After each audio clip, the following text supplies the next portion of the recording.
Hey, what's up, everyone? Now we're at Chapter 7, and Chapter 7 focuses on political parties and interest groups.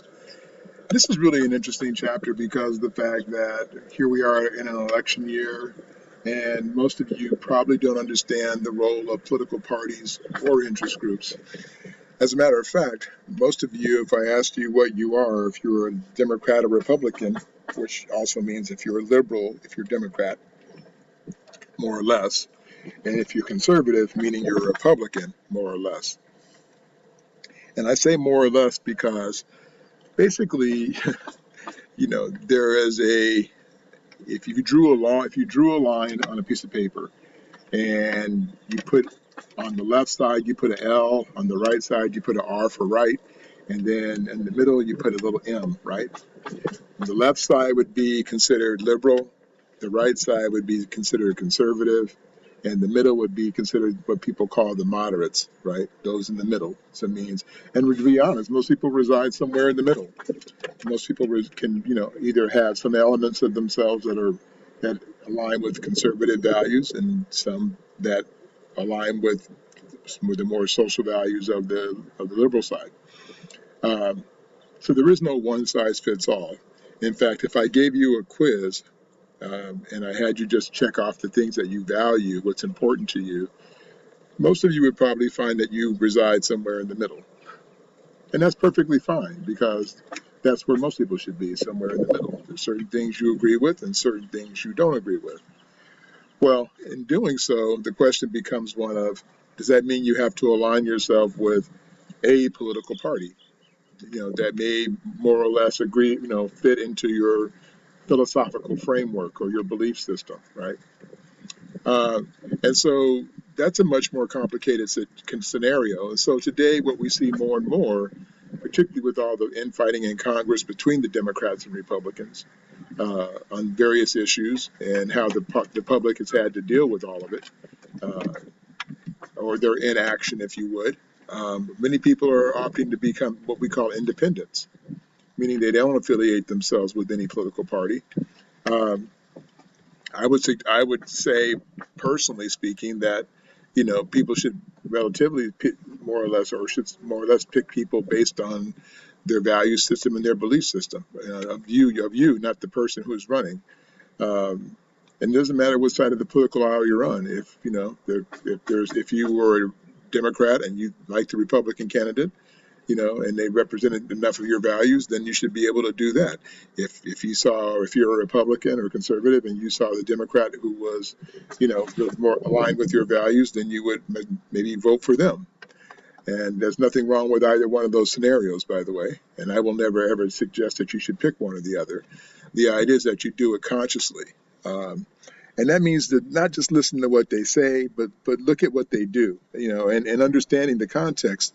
And this is really important that you understand the fact that, for the most part, uh, the person that you should be electing for any office, whether it be president or Congress or any other local office, should really be based on your values and should be free of the decision of what political affiliation you happen to be. There are good and bad people on both sides of the aisle. And so you have to be able to do a little bit of homework during the election season to be able to make the best decision. What you don't want to do is either not vote or vote for somebody who is not really looking out for your interest. And that means not just listening to the words, but also listen to what they do and how they act. Um, the whole issue with the party structure is what we're going to learn about in this chapter. So let me jump into it a little bit, and so we can discuss some of these things. Um, First of all, it's interesting. James Madison, one of the early founders of our country, had great concerns about the idea of political factions, which also could be broadly associated with interest groups and political parties, because they're basically groups of individuals or people uh, who are united around the idea of a belief about a particular interest that they all believe in. So whether, for example, if you go back 250 years ago, was it those who aligned themselves are the ideas of slavery, right? Versus those who thought about it in a different fashion or who were anti-slavers. Um, Those who see the economy in a certain way, and those who see it in a different way, right? So based on your ideology, your belief system, um, people would align themselves with certain types of groups. And James Madison had a great concern about this, and was concerned that these factions would come to dominate politics and try, instead of benefiting basically the entire country or all groups of people, would serve only special interest groups or only special interests of certain people in the country and not benefit everyone. And there's has been some truth to that throughout history. Uh, but nonetheless, this is one of the concerns about these issues, the issues of factions. Now, in terms of political parties themselves, the idea of what they really are a form of interest group. Uh, and their job is basically to work the political system to try and get control of the government, right? So the Democrats want to control the government and and serve the interests based on their philosophy of liberal thinking, and the Republicans want to run the government and control the government by virtue of their ideas of conservative thinking. And in context, understanding what that really means is this means that the Democrats have a much more social agenda. They're more concerned with having a bigger government to help protect the people and social context of providing jobs and social services to those who are in need. They tend to take a more optimistic view of human beings and their abilities. The conservatives tend to want to conserve tradition. They want to conserve the ideas of the founders, and sort of hold on to those things. They take more or less not what we call a non-equal or non-egalitarian view of the world, of those who are in the world, and that simply means they believe that those who contribute more in terms of their money or ability should be able to have more say in what happens in the country. Um, It's sort of interesting to note that in both cases, they run antithetical to the beliefs of government, right? So, because democracy is always in formation, and there's always a process by which we have to sort of decide what is best for us as a country. Remember that we live in a republic, which means that we, the people, are supposed to be in a position of telling the government what we need, and we're the ones who elect them to serve our interests. So, the political party's role was never to control the people; it was about controlling the institutional framework of government.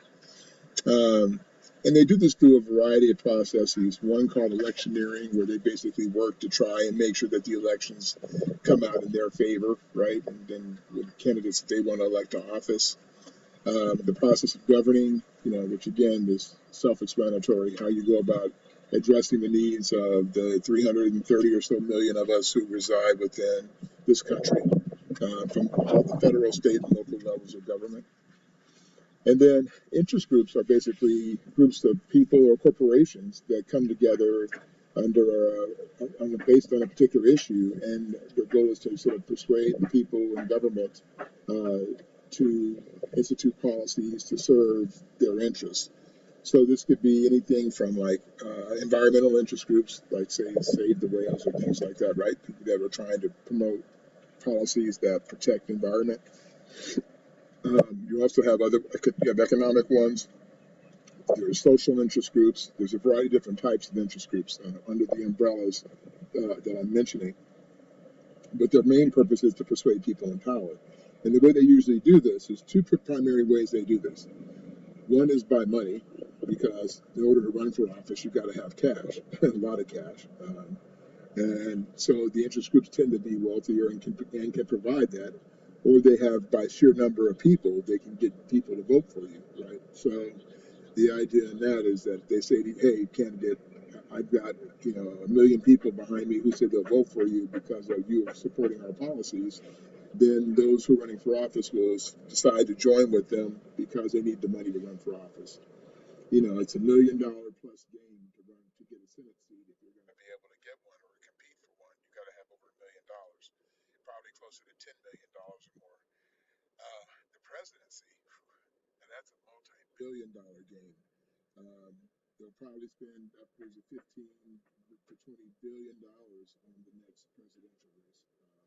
which is frightening to think that that much money could be spent to win the highest seat of government in our country. But that's the game we play now. Okay.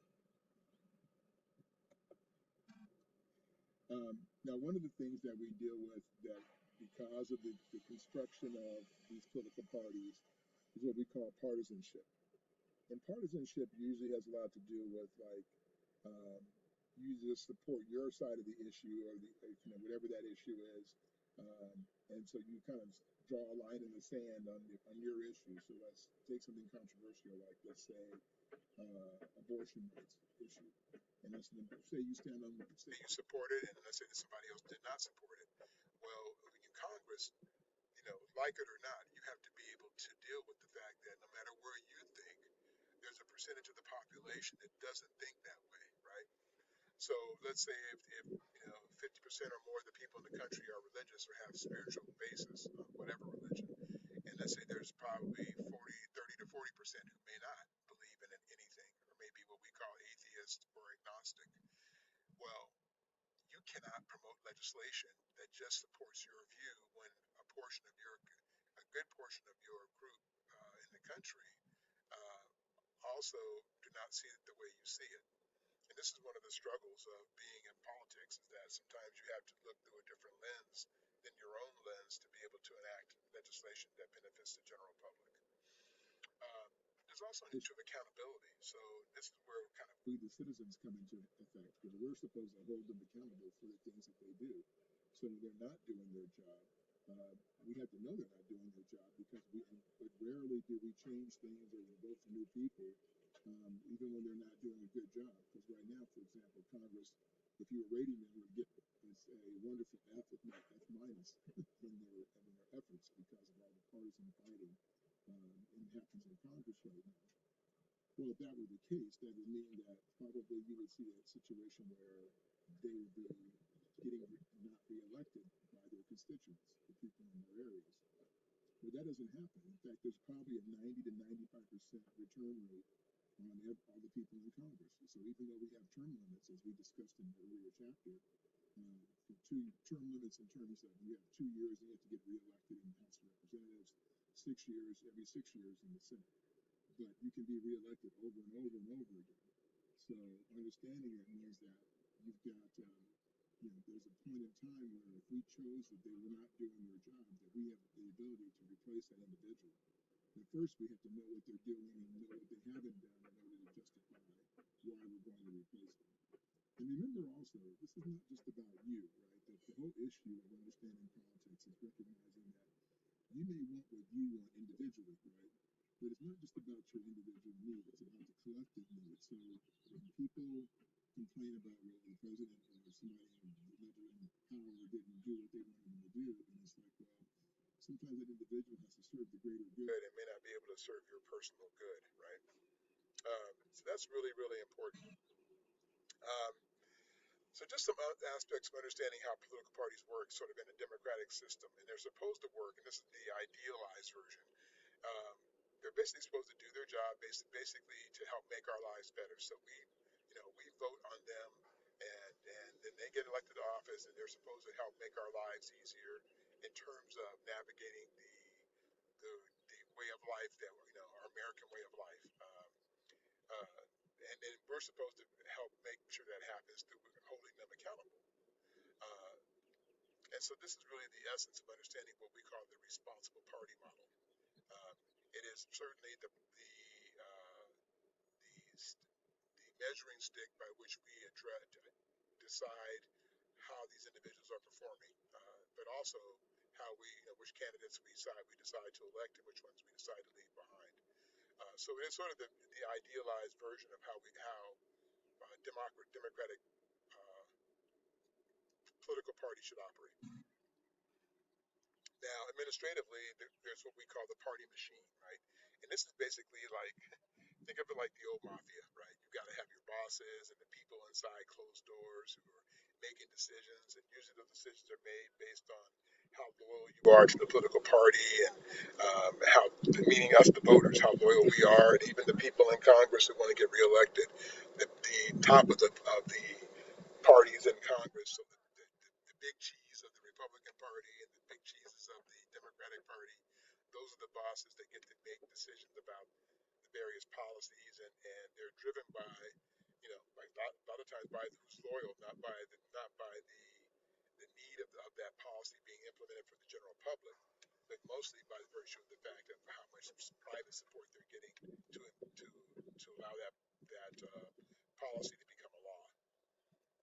Um, so in this, the process that we go through to elect candidates, who's going to be the person who's running for office, whether it be the president or even at the Congress or even at the state Senate level, there's always a process, and it's an institutional process. It starts with the primaries, and the primaries basically are the setup for the general election that happens in November. So, for example, the primaries for the Democrats and Republicans will be happening this summer. Um, and basically, out of that, they will decide who will be the person from the Democrat side and the Republican side who are going to be running against each other for president. Um, the caucuses are basically sort of a gathering of the candidates, and they get to basically caucus or basically discuss or debate openly about the issues that matter to them, what their platform is, what are they going to run on, what's their basis of running, what are they going to do for all of us, right?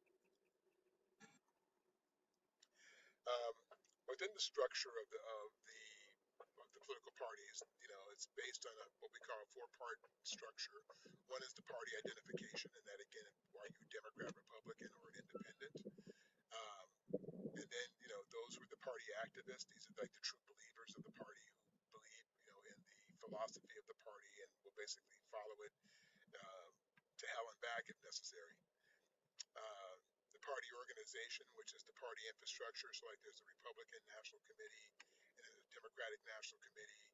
Um, there's economic arms of those who basically bring in the money to the political campaigns of the people who are running for office. Uh, there's what we call the party in government, meaning like who's running the system. So right now, the Republicans control the Senate and the presidency. The Democrats control the House of Representatives. So technically, the party in government are the Republicans, because they are the ones who control basically the major part of the upper part of our government. A single member, what we call first past the post, that's basically simply means that whoever gets the requisite number of votes in their district, they win. It's a majority winner take all, or I should say winner take all, but a majority vote, and whoever gets the most wins. Uh, and then there's some other key terms along the way that you might want to be aware of. Certainly, when we talk about the idea of like realignment, and realignment really is one of these things that's only happens every few decades, where we see the political parties evolve. Um, Sometimes it can be traumatic, and sometimes it can be just a matter of, as the world changes, the political parties change. So, for example, a lot of you will become Democrats or Republicans based on what your parents were. And understanding that is important because, on one hand, because that's the basis of where most of us start our belief system. But here's the thing. Let's say your parents are Republicans, for example, and they say they're in their 40s now. So let's say maybe they started their base of belief about conservative values, say, 20 years ago, and they're like 20 years old. Well, being a Republican in 2000 is different than being a Republican in 2020. Being a Republican in 1970 was different than being a Republican in 1980, which was different than being a Republican in 1990. And the same with the Democrats. The same thing applies. Being a Democrat in 1970 is very different than being a Democrat in 2020. Um, One of the last major tremor or earthquake of change regarding this happened in 1960, when the Republican Party and the Democratic Party basically shifted models. If you look back prior to the 1960s, most of the people of color or those who were disadvantaged were Republicans, not Democrats, because the party that was what we call the party of Lincoln and the social conscious party were the Republicans. And then when Kennedy ran for office in 1960, on a very progressive platform as a Democrat. The Southern Democrats, those from the Southern states that were very strongly, racially divided and certainly very strong, they used to call them the Dixiecrats because they really were against that, any type of integration. And when Kennedy got elected as a rich Northerner, they basically all left the Democratic Party and joined the Republican Party. And so the Republican Party then became basically the Democratic Party in a lot of ways, and the Democratic Party, the Republican Party changed and became what was the old Democratic Party. So it's interesting to see how that model changed because now a lot of what you see in the Republican Party today is based on what used to be the old Democratic Party, particularly on the issue of race and issues like that. Uh, but the ideas of traditional thinking certainly still are, part of that equation. Yes, Republicans today are focused on, supporting tax cuts and, government spending and oppose government interference, things like that. And then the Democrats, they're more economic interest and social interest, liberal in terms of what they will spend, but not crazy. It's funny how sometimes the way that the political parties try to play this up, they try to over dramatize how each of the groups operate, and that's the part that we find to be really interesting. So it's just important to recognize that, just because based on the parties themselves having their own self-interest first rather than the interest of the people sometimes, that they will over exaggerate about the other party, right? So just because, if the Republicans say that, hey, they support tax cuts and again, the Democrats don't, well, that's not always necessarily true, and just because Democrats may be economically liberal and socially liberal, that's true to a point, but not absolute. And so you have to be able to understand that there is a wide range of views in both political parties. Even if you look at the conservative side of the Republican Party, if we drew that same line and had the more liberal side of the conservatives or Republican Party, and then the moderate Republicans, and then you have the very conservative Republicans, and the same with the Democrats. And so the idea is understand that there is no uh, absolute in either one, and but they certainly will try their best to sell you on their belief system. And I don't necessarily agree with that philosophy. I think it's very dangerous when people start following political parties as opposed to following what they believe as citizens, or what we all need collectively as citizens in this country. I think that becomes a very dangerous precedent. And even, by the way, our political representatives in Congress and those groups are never supposed to put their political party above the people. And what we see time and time again is that happens frequently, where their political party's interest becomes more important than the people. Okay, so one of the things that we have to look at in terms of some of the foundational components of interest groups is just basically how they're organized, right, and why they organize themselves. And basically, they organize to try and deal with various issues that we confront in our society, whether they be economic, social, or any other type of issue. And so, for example, if you're dealing with an issue of regarding the economy, some aspect, then there would be a group there, probably 100 different interest groups that deal with various aspects of that. If you're dealing with issues of the climate change, there's thousands of different interest groups that are focused on various aspects of climate change.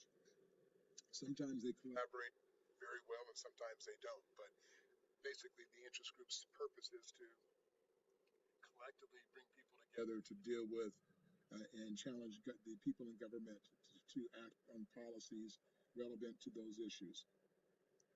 So basically, under the umbrella of that, the first thing they discuss is the collective good. And the collective good simply means that these people are forming an interest group to try and address an issue to benefit society, um, or to benefit all of us. That's the purpose of it. And then political efficacy is basically how effective we as citizens feel about these issues being addressed by our leadership in government. You have to excuse, I see there's an error on this next slide under free rider problem. And basically excuse that. What it says there obviously is repeating what's above it, but and I'll straighten that out in a moment, a little bit later when this is over. But basically the free rider program deals with those people basically who are taking advantage of various programs that are instituted by the government that contribute nothing to them.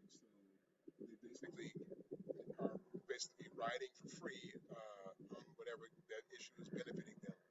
So, like for example, if you look at this whole the money that's being given right now to people who are not working and unemployment, well, one of the issues that they have to confront is, well, if people are making more on not working than they are working, then what makes you want to go back to work, right?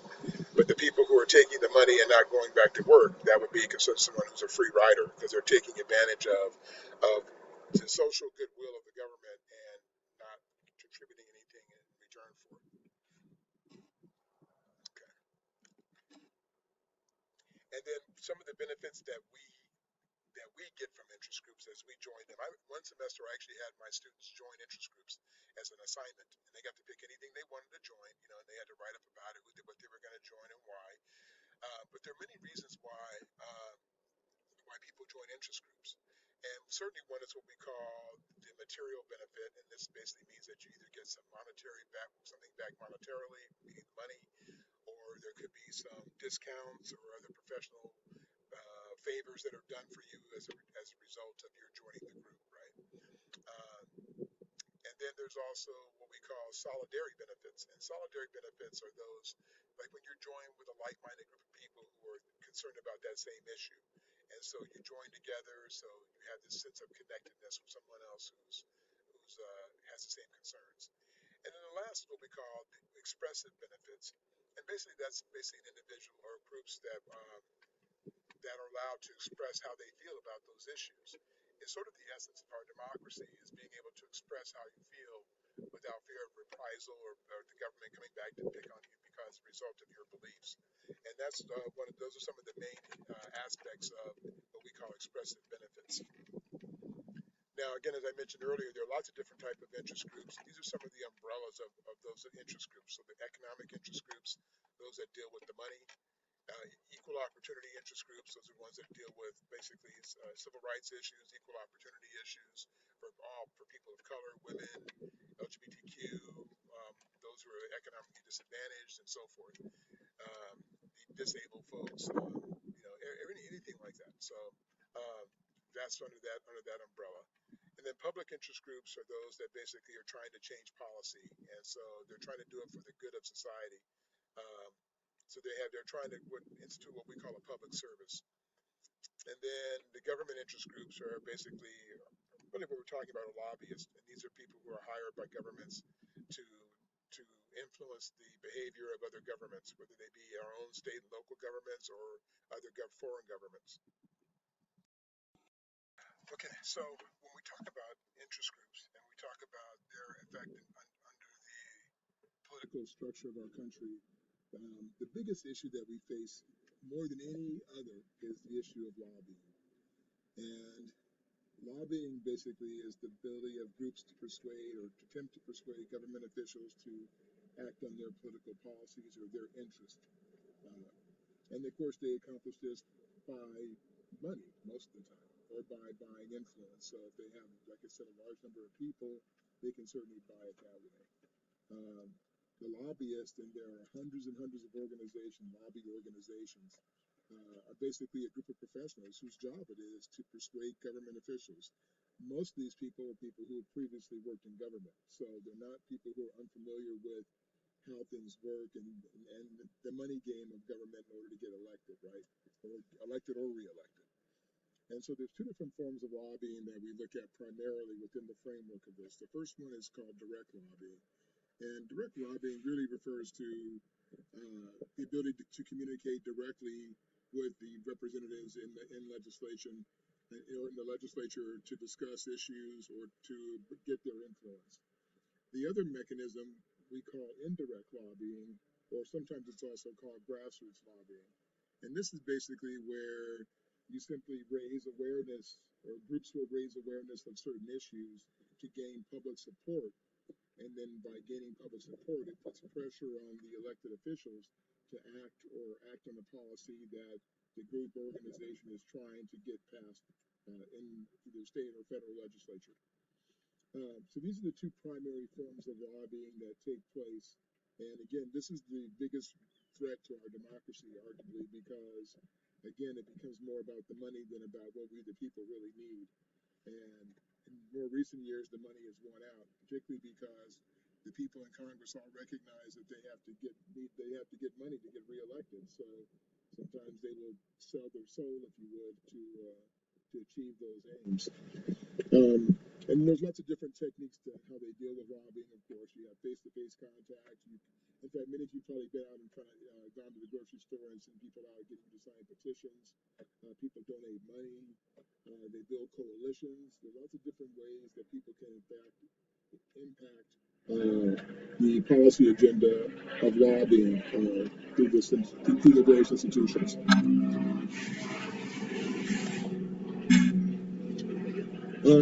And then the question was, which I started the very this chapter with, was what Madison said, which was his concern about the threat of political parties and interest groups.